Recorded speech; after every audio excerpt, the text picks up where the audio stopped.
First off, let's queer up. Of course, travel. Queer News tonight comes to Munich's gay Oktoberfest, Rosa Wiesn. Rosa Wiesn. All right, we're in the Bräurosl tent.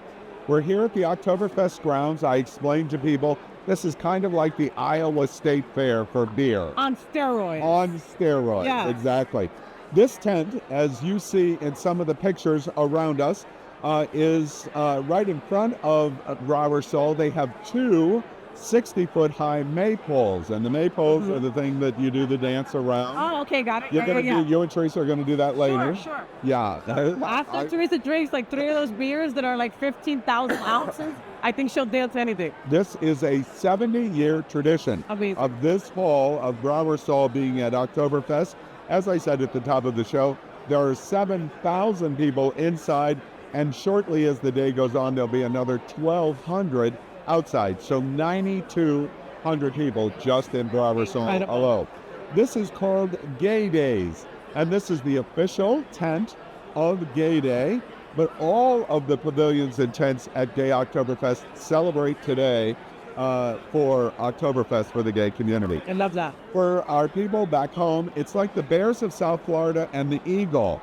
This is highly driven by bears in Leatherman. Yes. Yeah, you can smell the leather. You could smell And it. the poppers. And the boppers. Wait, that's later. That's later. Yeah. Right. This is actually organized by MLC, which is the Munich Lowen Club. And it principally is a bear and leather club that organizes. They have all of these seats up above us, and this will go on for the next, are you ready for this? How long? It will go on for the next 18 hours. Wow. This party is 18 hours long. Quite amazing. How do you pace yourself? 18 hours. How do you pace yourself when the size of the beer is that big, Al? I think there's a lot of alcohol inebriation is what happens. This is Germany's largest gay event in the entire country, 365 days, the largest event of its kind, and it's the largest single event party, gay party, in all of Europe. Larger than Sitges and larger than Mykonos. That's incredible. It is really incredible. What else? I have to say, Oktoberfest got started by the gays. Back in 1810, Mad King Ludwig invited everybody to celebrate his wedding in Munich, and he started this festival in October, on October 12, 1810. And as you know, he was secretly gay. Not that secretly, but yeah, he was. And built Neuschwanstein Castle, Cinderella's castle inspiration of Walt Disney. And he actually started this festival event in 1810.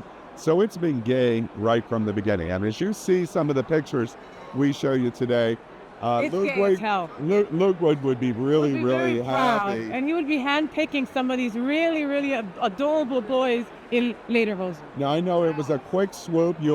You'll have, and I'll have much more time after the news show today. But what were your first impressions as you were coming down Oktoberfest Main Street? Literally, that's what it's called. You know the fair that we have in Miami? Be there, the fair, be there, it's all there, right? Okay, that fair, it was 100 of those when you walked in, but everything was so super clean. Also, and it was just a little bit of everything from cotton candy to hamburgers to pretzels to all the Bavarian culture stuff was also out there. Again, we just walked through the door and there's still 5 more football fields to cover to our left. So there's a lot to see. I'm having some difficulty concentrating on you because all of these guys are catching my eyesight here in their lederhosen, and I'm finding it oddly. And I love how you placed your boyfriend right to your left, so it looks like you're looking at him, right? But you're looking at everybody behind him. Thank you, exactly. Oktoberfest, Gay Oktoberfest, actually has 17 large tents that have more than 5,000 seats and 21 small tents. This, for the next 2 weeks, we're on the first week now at Oktoberfest. More than 8 million people are going to visit this festival. Incredible. And it came back booming after COVID, you were saying, right? Absolutely. Boomed after COVID. Last year, they consumed 7.7 million liters in 10 days. Crap. That's a lot of beer. Right, that is a lot of beer. And you know what, it's funny because I had read somewhere that the top souvenir or the top thing stolen here are the beer mugs. But you've got to see the size of these things. Where would you hide this thing? Look at that. And this is the small. That's the small I one. understand. I'm going to steal one of these. Well, Do not. oh, wait. Yeah. We won't get invited back. Yeah, we won't be invited back. I'll Exactly. put it in my shirt. An interesting fact about Oktoberfest here in Munich, no beer can be sold that is not made here in Munich.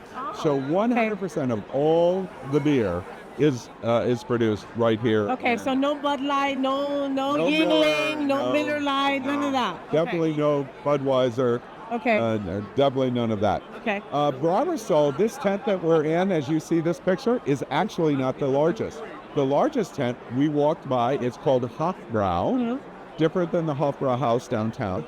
The Hofbrau tent has more than 10,000 seats. Wow, is it 2 floors also? It is 43 feet tall, and interesting, the Hofbrau tent, this is called a tent, but it's also a permanent structure. The Hofbrau tent is actually built for this festival. It takes 3 months to build it and 2 months to tear it down. And by December, by Christmas, it's gone. It's gone. Wow. And 10,000 people sit in the middle of it. They're quite amazing. And at the Hofbrau tent, you can see it. We'll see it later. They have this massive 10-foot crown that weighs 2,500 pounds. And the first time I saw it years ago, it made me realize that German size does matter. It does. Size matters. They're big. Yeah. I was talking to one of the servers, right, on the line for the bathroom, which, by the way, since it's like a bunch of men and 25 women, the bathroom line for the women's bathroom is super short, right? So anyway, I was talking to one of the servers, and she works for these 15, 16 days. How many days is it? 16 days. Okay, she's a student, and she works in Oktoberfest for 16 days to cover her year. I was going to say. To cover her year in school. She pays for a whole year. Well, you can tell. Yeah, amazing. Let's talk about food a moment. Yes. Of course, we talk about beer. Everybody knows about Oktoberfest with beer. But at the Hofbrau tent, for example, last year during Oktoberfest at the Hofbrau tent, they consumed, now this is entire, we're going to talk chickens. Okay. The entire chicken. 35,000 chickens. Holy just crap. in that one tent. Oh my That's God. a lot of pollo. my joke was going to be Kentucky Fried Chicken, but your joke is better. 35,000 chickens, 4,200 pigs, 6,200 pork sausages a day. So it's a lot of fun. But I'm glad that people are eating, though. They have to. Yeah, You have exactly. to. Come on, that's a lot of booze coming in, all right? A little bit of pretzel will absorb that. Some of the sausage will absorb that, too. Yeah. Some of the sausage, you get it? Let's talk. I got that joke. Let's talk a little bit about what Oktoberfest is all about besides the hall. This is an actual large festival fairgrounds, and there's rides, there's a roller coaster, there's Ferris wheels, but there is also Wien Oktoberfest, which is the Museum of Oktoberfest, and here you can learn about its history. You can ride rides that were produced in the 1920s, and you can still ride them. Is that safe? Well, I would assume it is. I would assume it is. But it's an interesting preservation of history. Yeah. Let's talk about famous people. Okay. I know you follow entertainment news closely. Who do you think is one of the most famous people ever to work at Oktoberfest? You talked about the college student. Yeah. The most famous. Colonel Sanders. Colonel Sanders did not work Oktoberfest. But in 1898, Albert Einstein did. What? Albert Einstein worked at the Oktoberfest, working on the lighting structure in 1898 for Oktoberfest. And Oh my God, how interesting. cool. Another famous name that's associated with Oktoberfest is Paris Hilton. Oh, I know the story. I remember the story. Yes. In Oh my God, what a mess. 2006, what a mess. Paris Hilton came here, and she had the nerve. She was wearing this, but she wore what the Germans thought was far too sexy. In fact, one of the board members of Oktoberfest said she was, what is this called again? A dirndl. Dirndl, that her dirndl was too slutty. Oh my God. Okay, but that's one of the first things. And doing my research when buying the dirndl, it's very conservative. All right. Like I initially had this like this. Yeah. I had the boobs out and everything. And once I Pushed started up. reading, no, you need to. If things are covered, this has to be minimum to the knee. right? Oh, So okay. Paris Hilton had it all the way up here, That's right. and just all poofy That's and right. slutty, Yeah. and that's not the right way. That was a very disrespectful thing to do It to was. the German culture. It absolutely was. And in addition to that, I don't know what she was thinking, but she came here hired by a wine company that was selling some kind of box wine, and she promoted box wine at Oktoberfest. Oh, And, wow. the first day she did it, Oktoberfest said, "Oop, you're banned and you can never come back ever again." Paris Hilton at Oktoberfest. Isn't that funny? But now we talk about her every Oktoberfest, right? We do. Nobody else does. Exactly. So, you know. Paris who? Right. One other interesting fact about Oktoberfest that we want to share with you that I think is interesting is when you get this many gay people together, you're going to lose things. Oh, yes, for sure. In the Yes, next- like your virginity. Yeah, that too. That too. It's just not tracked as carefully as the statistics I'm going to give you now. The most active lost and found in Europe will take place over the next 2 weeks. More things are going to be lost here at Oktoberfest. Let me give you a couple of examples. First off, last year, 1,300 passports That's were lost. important stuff.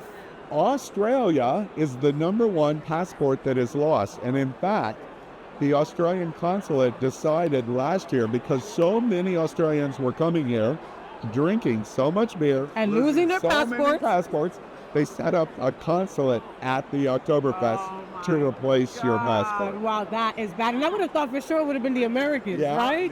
No? We're probably a close Oh, second. for sure. Yeah, The Kiwis beat us. Exactly. 1,300 passports. 640 wallets went to lost and found That last were year. turned in. Can you imagine how many were more? pickpocketed? Of course. $40,000 in cash, euro to dollar conversion, 40,000 in cash, 580 clothing items, 520 ID cards, 400 smartphones, 310 pair of glasses, and my favorite of all, 60 pieces of jewelry got turned into lost and found last year.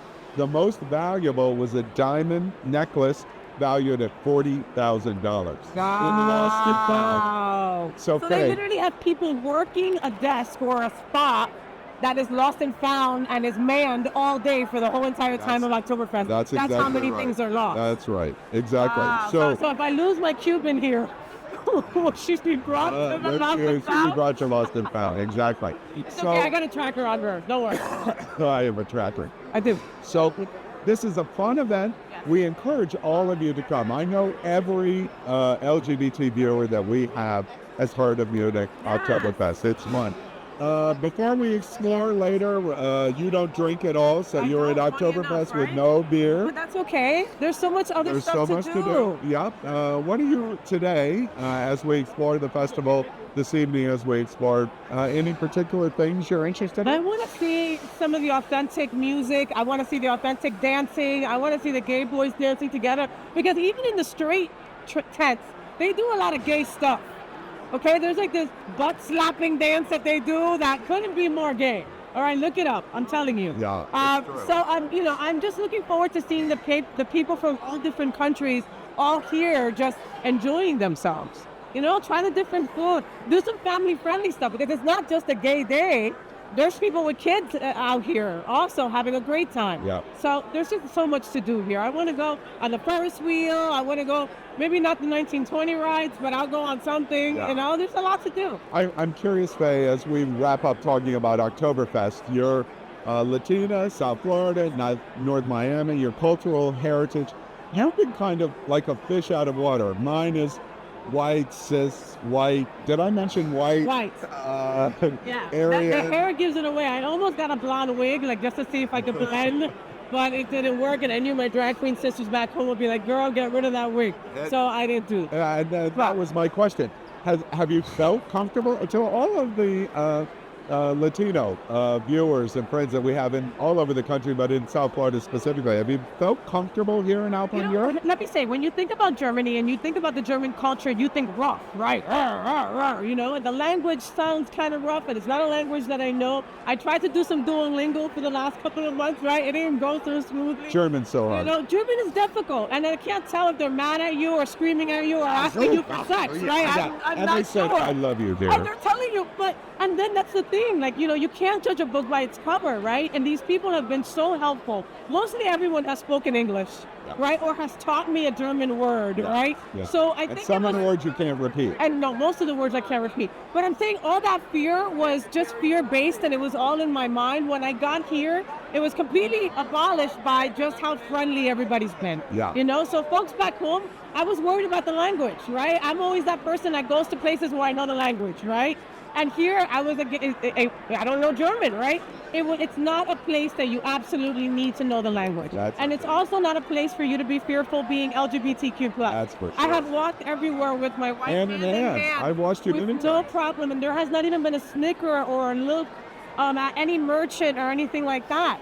It's a beautiful thing, and it really was unexpected. And I feel a little shameful that I was expecting it to be harder and rougher, That's a great observation. and it really wasn't. And by the way, that shaming kind of thing you were concerned about, right now in this tent, you definitely don't have to think about that, right? 7,000 gay people, all LGBT people all around.